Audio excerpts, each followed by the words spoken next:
सुप्रभात प्यारे बच्चों। आज हम हिंदी की कक्षा में संधि पढ़ेंगे।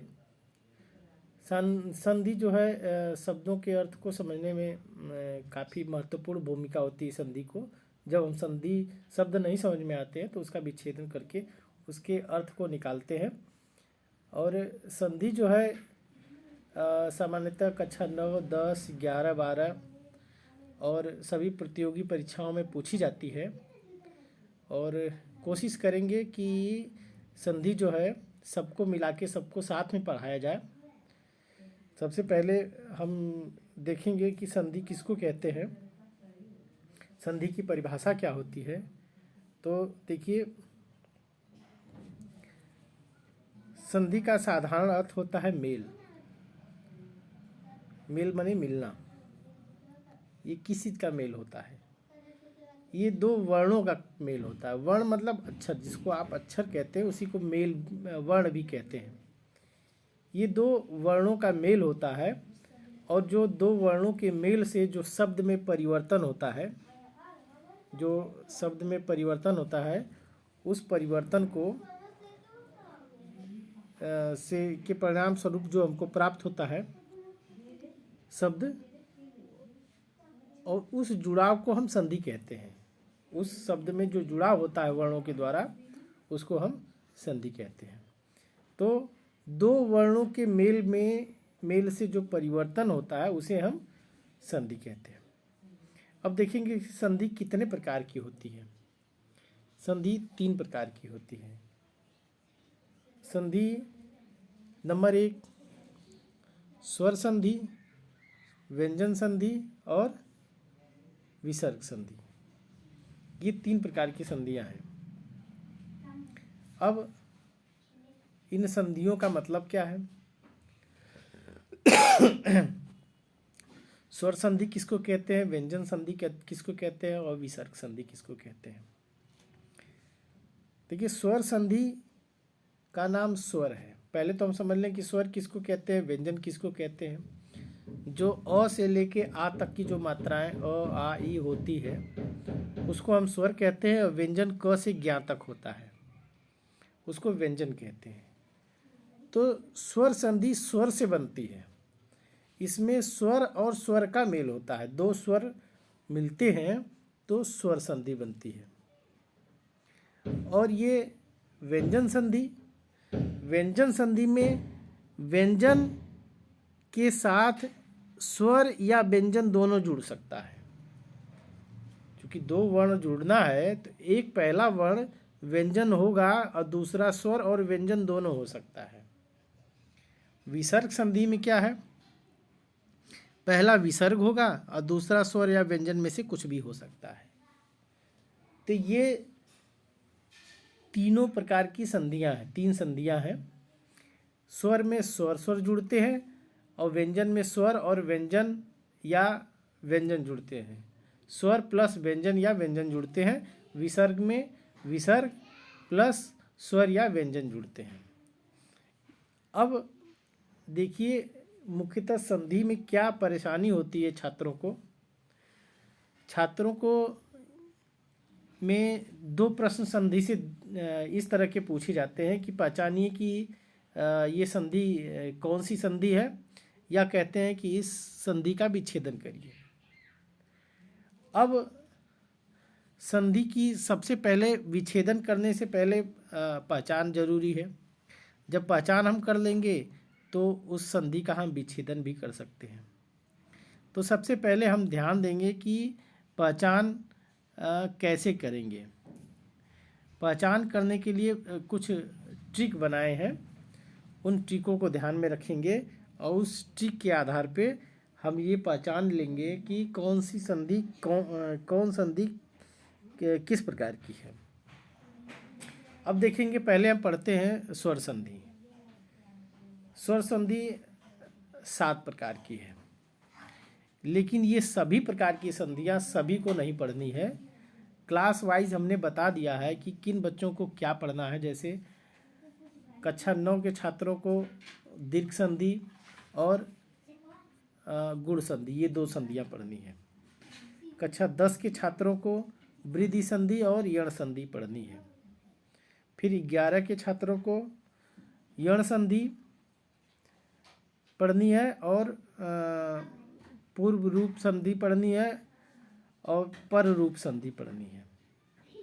फिर 12 के छात्रों को अयादि संधि पढ़नी है, पूर्व रूप और पर रूप संधि पढ़नी है। इसके अतिरिक्त आप ये ध्यान देंगे कि लॉकडाउन के चलते जो है आपको का कोर्स जो है 30% कम कर दिया गया है। उसमें क्या क्या नहीं पढ़ना है, क्या पढ़ना है, इसको भी ध्यान में रख के आप पढ़िए।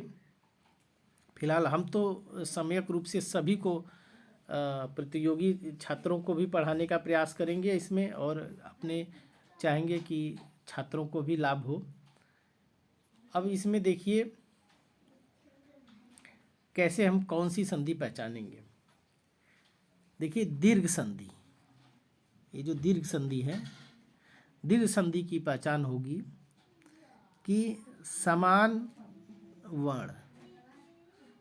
वर्ण होंगे और अ, आ, ई और उ, ये बड़ा आ, ई और उ, ये मात्राएं आती हैं बीच में। दीर्घ संधि की पहचान है। पहले हम पहचान करेंगे, इसके बाद संधि का विच्छेदन करना सीखेंगे। पहले आप पहचान देख लीजिए। तो पहचान में जो है कि दीर्घ संधि में बीच में अ, ई, उ की मात्रा आती है। दीर्घ का मतलब होता है बड़ा। अ की मात्रा नहीं आएगी, छोटी ई की मात्रा नहीं आएगी, छोटा ऊ की मात्रा नहीं आएगी। दीर्घ मात्रा आती है, बड़ी मात्रा आती है, केवल ये 3 की। आ आएगी बड़ा, बड़ी ई और बड़ा ऊ, ये 3 मात्राएं आती हैं। अब देख लीजिए, जैसे उदाहरण में हम दिखाते हैं आपको।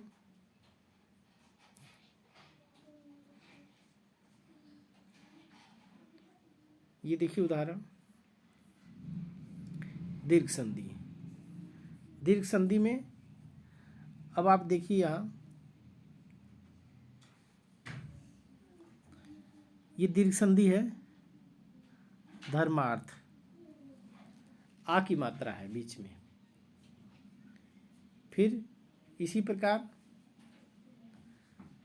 इसमें देखिए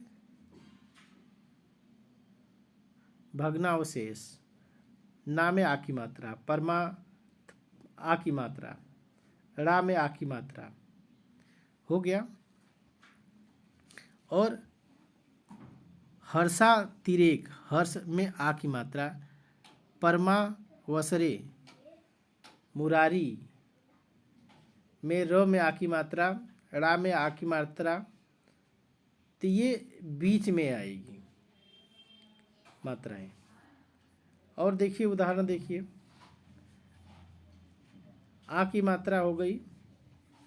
अब ई की मात्रा देखिए, ये देखिए रविंद्र, सुधीर में जो मात्रा है, कपीस में है बड़ी की मात्रा, ये सब देखिए बीच में ये सब मात्राएं हैं।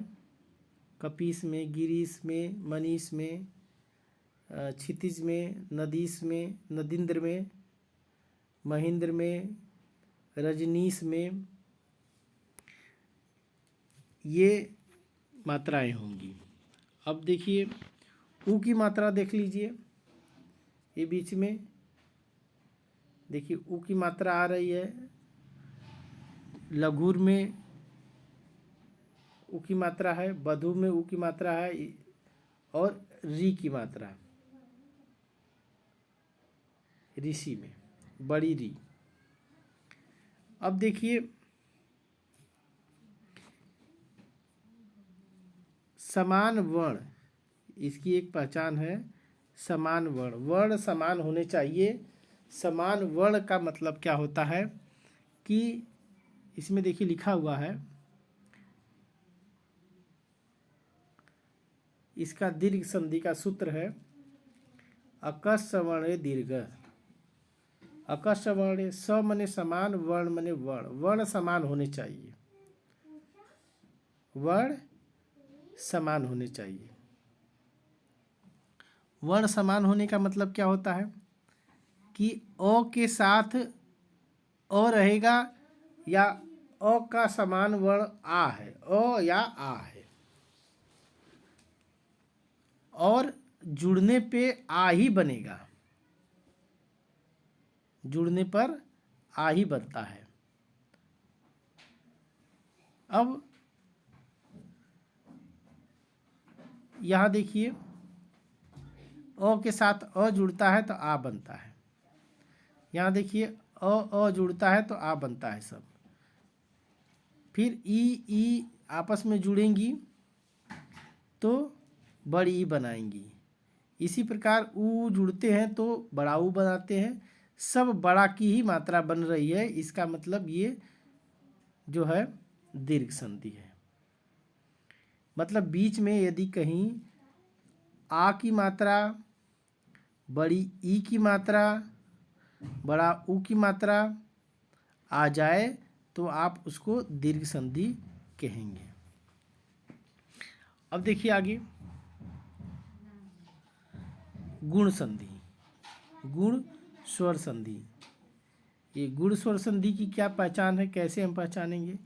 देखिए, गुण स्वर संधि जहाँ होगी तहाँ उसमें एक चुटैया होगी। चुटैया का मतलब चुरकी। उस शब्द के ऊपर एक चुरकी अवश्य लगी रहेगी, तो वहाँ गुण स्वर संधि होगी। देखिए जैसे कैसे पहचानेंगे इसका उदाहरण देखिए। गुण संधि, देखिए गुण संधि में गुण संधियाँ जितनी होंगी सब पे एक चुटैया लगी होगी। आप इसमें देख लीजिए, देखिए इसमें लगी हुई है, रामेंद्र में, ये देखिए जितनी है इसमें एक ही मात्रा है, चुटैया एक चुटैया लगी है। देवेंद्र में एक चुटैया है, जितेंद्र में एक चुटैया है, भारतेंद्र में है, नरेंद्र में है, उपेंद्र में है, परमेश्वर में है। आप सारे उदाहरण देखेंगे और सब में एक एक चुटैया मिलेगी आपको। देखिए सारे में, सभी में एक एक चुटैया मिलेगी आपको। ये देखिए जितने हैं ये सब में एक एक चुटैया दिख रही है आपको। आंख बंद करके आप मार लगा सकते हैं अनुमान कि ये जो है गुण संधि है। गुण संधि का गुण है कि उसमें एक चुटैया होगी। आप देख लीजिए सारे में जितने उदाहरण आपको मिलेंगे ये सब जो है ये सारे के सारे जो है देखिए सब में एक चुटैया है। एक इसमें अपवाद वाली चीज़ जो है ये ऋषि में नहीं मिलती है। जैसे महर्षि, ब्रह्मर्षि, देवर्षि और तलकार, इसको हमको ध्यान देना पड़ेगा। इसमें आपको चुटैया इतने में नहीं मिलेगी और सब में मिलेगी। तो अभी हम संधि विच्छेदन के समय इसको समझाएंगे। अभी आप केवल पहचान देखिए। तो दीर्घ स्वर संधि में बीच में आ, बड़ा आ, बड़ी ई, ऊ और बड़ी री की मात्रा होनी चाहिए, और गुण संधि में एक चुटैया होनी चाहिए। ठीक, अब आगे देखिए वृद्धि स्वर संधि। ये वृद्धि स्वर संधि, वृद्धि स्वर संधि में जो है डबल चुटैया होती है। वृद्धि स्वर संधि में डबल चुटैया होती है। कहीं भी किसी शब्द के ऊपर डबल चुटैया मिल जाए तो आप उसको आंख बंद करके कह सकते हैं कि वो जो है वृद्धि स्वर संधि है। अब जैसे वृद्धि स्वर संधि का सब उदाहरण हम आपको दिखाते हैं। वृद्धि स्वर संधि,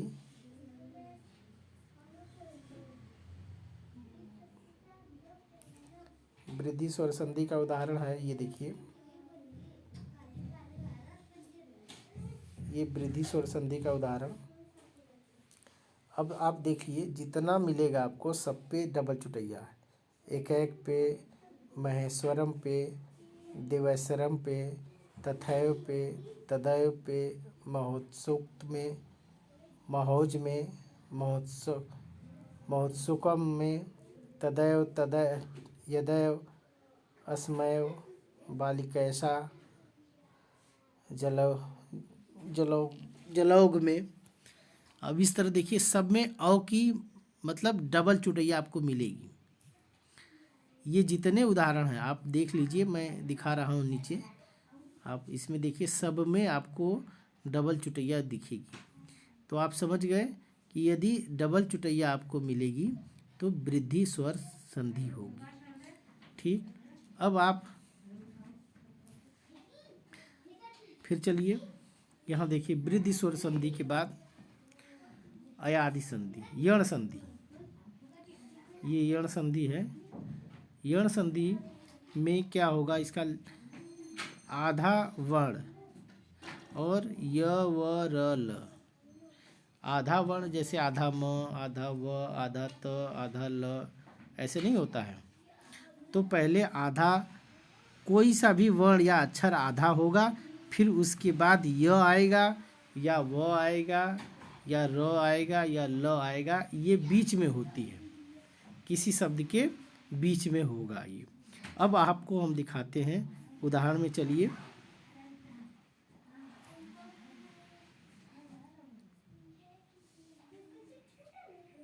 यण संधि, यण संधि में हमने कहा था कि आधा वर्ण रहेगा, आधा अक्षर रहेगा, उसके बाद य रहेगा या व रहेगा या र रहेगा या ल रहेगा।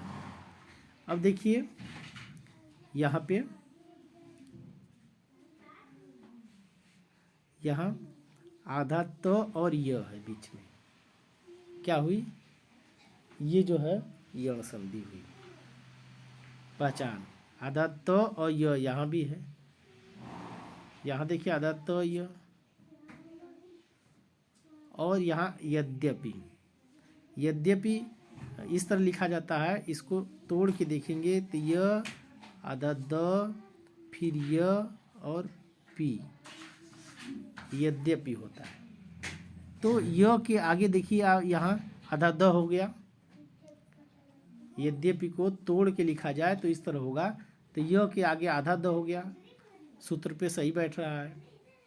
फिर आगे देखिए आधा त और य आ गया, आधा त य आ गया, ये भी आधा व और य आ गया। ठीक, अब आगे देखिए आधा ध और वो आ रहा है, आधा स और वो आ रहा है स्वागत में। अब आगे देख लीजिए यहाँ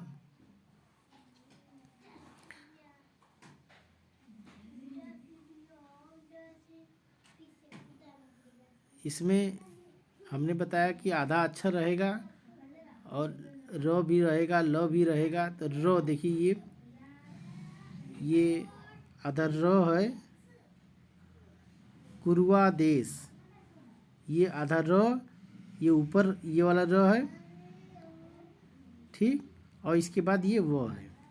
इसको यदि हम समझना चाहेंगे तो ये इस तरह लिखा जाएगा, एक सेकेंड, ये इस तरह लिखा जाएगा, ग, फिर आधा र में ऐसे हलंत रहेगा, फिर वा में ऊपर वाला नहीं, ऊपर वाला नहीं, एक सेकेंड, ये गु, फिर आधा र जो ये ऊपर है, फिर वो पे आगमन था वा, फिर देश, गुरुआ देश। अब देखिए आधा र और व, हमने फार्मूले में है कि आधा द और आधा र, मतलब कोई आधा अक्षर आएगा और फिर इसके बाद य आए, वो आए, रो आए, लो आए, तो होना चाहिए। तो देखिए ये है आधा र है, फिर वो है, फिर आगे देखिए आधा ध और वो है, इसमें समझना पड़ेगा आपको पित्राज्ञा। पित्राज्ञा को कैसे लिख सकते हैं या लिखा जाता है कैसे? तो जो है कैसे बनता है? त्रो आधा आधा तो प्लस रो जब मिलता है तो ये बनता है त्रो। आधा तो और रो मिलके त्र बनता है। तो अब देखिए पित्राज्ञा। पित्राज्ञा में आधा तो हो गया और र हो गया। हमने कहा ना कि य व र ल के आगे कोई आधा अक्षर आना चाहिए, तो ये आधा तो हो गया। तो त्रो त्रो जहाँ होगा वो उसमें आधा तो छुपा हुआ है, तब वो त्रो बना है। ठीक, तो ये पहचान है। और लाकृति, ये क्री शब्द जहाँ मिलेगा इस तरह का, तो ये इसकी पहचान है। तो अब यण संधि में का हमने सूत्र बताया कि आधा अक्षर रहेगा प्लस उसके साथ य व र ल में से कुछ भी रहेगा, कोई एक रहेगा उसके साथ। अब हम देखते हैं इसको अयादि संधि। अब अयादि संधि में क्या होता है कि इसमें 4 चीज याद रखना पड़ता है। आव, आय, अव और अय।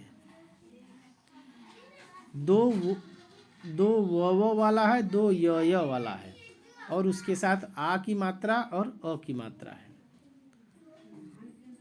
2 वो वाला है और 2 य वाला है, और 2 आ की मात्रा के साथ है और 2 अ की मात्रा के साथ है। ये चीज़ ध्यान देना पड़ेगा अयादि संधि में।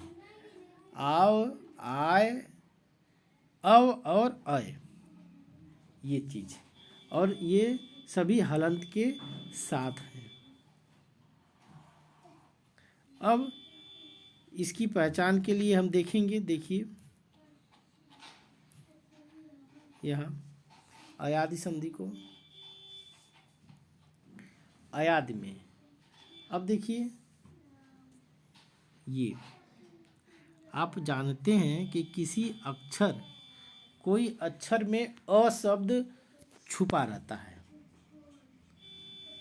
तो यहाँ देखिए बीच में य है, यहाँ बीच में य है, तो 9 में से अ निकलेगा तो ये निकल गया और यह अय हो गया। फिर नम,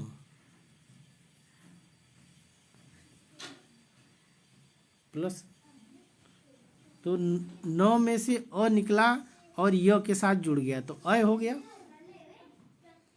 इसी तरह इस 9 में से अ नहीं निकलेगा, आ निकलेगा, क्योंकि 9 में आ की मात्रा है। 9 में आ की मात्रा है तो ये बनता है 9 प्लस आ से, तब ना होता है। तो इसमें आ जुड़ा हुआ है, तो इसमें देखिए आ गया आय। इसमें प में से अ निकलेगा तो प अव हो जाएगा। इसमें देखिए आव है,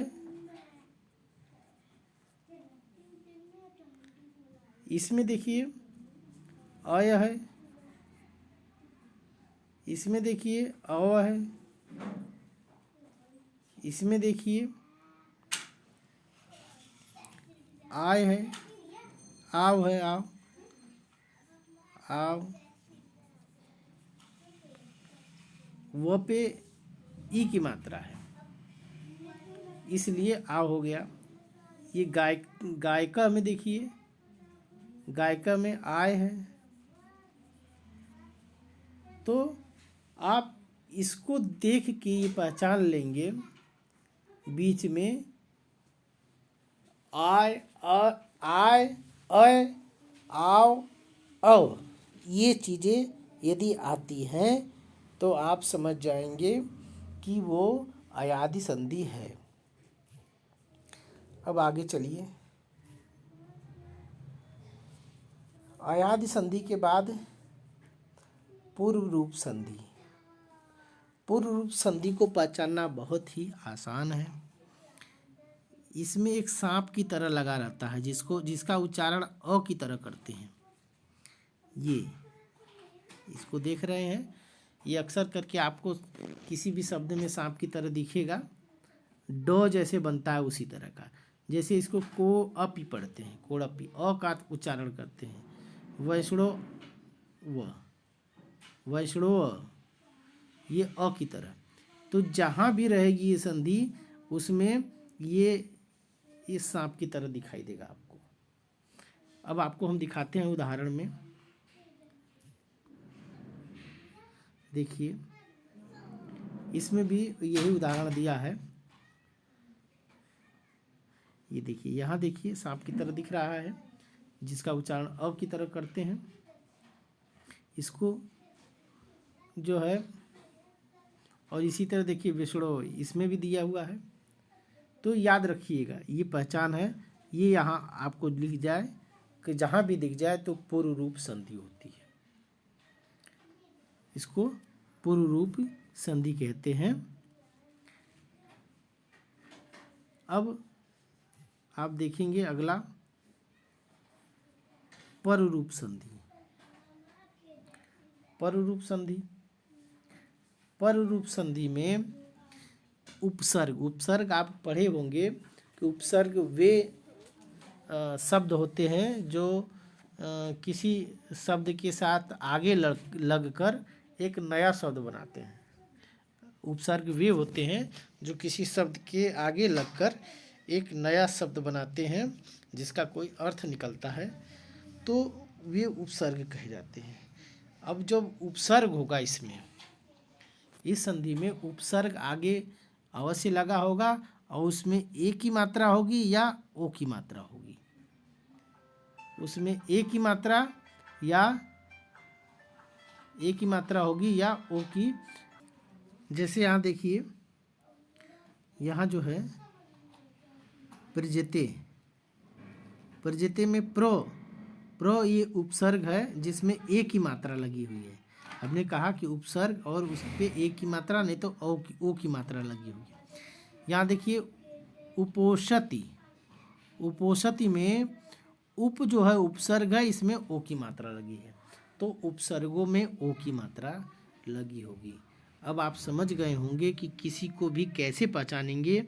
ये आपके अभ्यास की चीज़ है। आप जितना अभ्यास करेंगे आपको ये चीज़ें समझ में आएगी। एक बार फिर समझ लीजिए, दीर्घ संधि जो है की पहचान समान स्वर होना चाहिए, बीच में आ ई उ आएगा। गुण संधि में एक चुटैया होती है, वृद्धि संधि में डबल चुटैया होती है, यण संधि में आधा अक्षर होगा और उसके बाद जो है य र ल व में से कुछ भी आएगा। अयादि संधि में आय, आव, आय, अव और अय आएगा। पूर्व रूप संधि में ये सांप की तरह दिखेगा आपको, और पर रूप संधि में उपसर्ग में ये ए की मात्रा या ओ की मात्रा आपको मिलेगी। अब हम सीखेंगे कि संधि को कैसे विच्छेदन करेंगे। आइए, तो सबसे पहले हम समझते हैं कि स्वर दीर्घ स्वर संधि जो है कैसे होगी। दीर्घ स्वर संधि को समझेंगे कैसे। ये देखिए दीर्घ स्वर संधि है। दीर्घ स्वर संधि का सूत्र होता है अकश वर्णे दीर्घ। अकश वर्णे दीर्घ। अकश वर्णे का मतलब होता है कि सवर्णे, स मने समान, वर्ण मने वर्ण, समान अक्षर। ये देखिए, स मने समान, वर्ण मने अक्षर। अक्षर समान होना चाहिए। इसका मतलब क्या होता है यहाँ देखिए समान अक्षर का मतलब कि अ के साथ अ ही जुड़ेगा, अ के साथ ई नहीं जुड़ेगा। छात्रों के सामने दो समस्याएं होती हैं।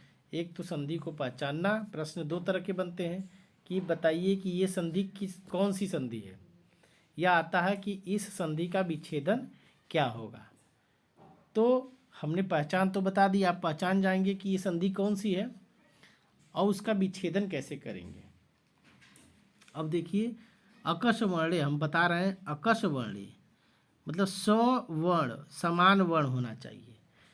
समान वर्ण मतलब एक जाति का वर्ण होना चाहिए। एक जाति मतलब जैसे अ और आ की एक जाति है, ई और बड़ी ई की एक जाति है, ऊ और बड़ा ऊ की एक जाति है। री, री भी, री छोटा ई री और बड़ा री दोनों होता है, संस्कृत में प्रयोग होता है सामान्यतः। अब इसका प्रयोग लुप्त होता जा रहा है, अब नहीं प्रयोग होता है, सामान्यतः छोटा री की प्रयोग होता है। तो ये सब समान जाति के हैं, एक जाति के हैं, तो समान समान जातियां जुड़ेंगी इसमें। ये नहीं कि अ के साथ ई जुड़ जाए या अ ई के साथ ऊ जुड़ जाए, इस तरह का नहीं, समान। इसलिए यहाँ जो कहा गया है सवर्णे समान वर्ण मिलकर दीर्घ बनते हैं। दीर्घ माने बड़ा, बड़ा मात्रा बनती है।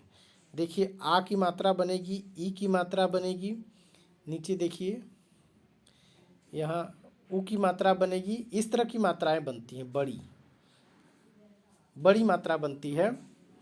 और अब ये कैसे संधि का विच्छेद होगा उदाहरण द्वारा हम समझेंगे।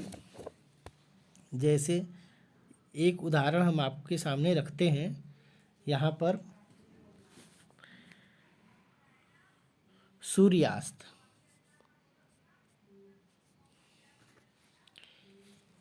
सूर्यास्त